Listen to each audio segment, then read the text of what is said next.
But cryogenic engine, it is such a vehicle, such an process where with a low amount of fuel और in a different stage of इनका fuel हम लोग इनको काफी ज्यादा वजनदार चीज हम लोग ले सकते हैं। जो हमारा प्रोसेस जो lifting of the satellites payload ये सेम है, जी बट ये अलग अलग मेथोडोलॉजी होता है।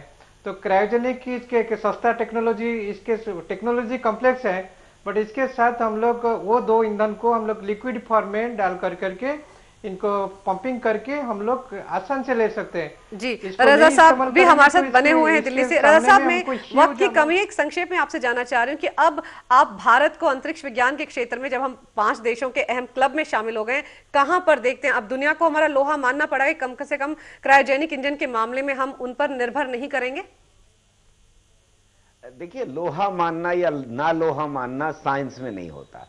साइंस में यह होता है कि हम कितना दूसरों के करीब हैं या दूसरों से आगे हैं।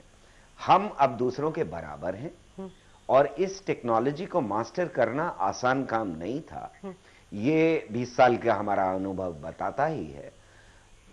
जो क्रायोजेनिक टेक्नोलॉजी है वो बहुत लो टेम्परेचर टेक्नोलॉजी है, यानी हमको ऑक्सीजन को और हाइड्रोजन को बहुत ज्यादा लो टेम्परेचर पे रखना पड़ता है ताकि वो लिक्विड फॉर्म में रहे, रकीक फॉर्म में रहे, द्रव्य फॉर्म में रहे, और फिर उनको गैस फॉर्म में लाना होता है ताकि वो मिल करके करे, और वो बहुत सारी गर्मी पैदा करता है।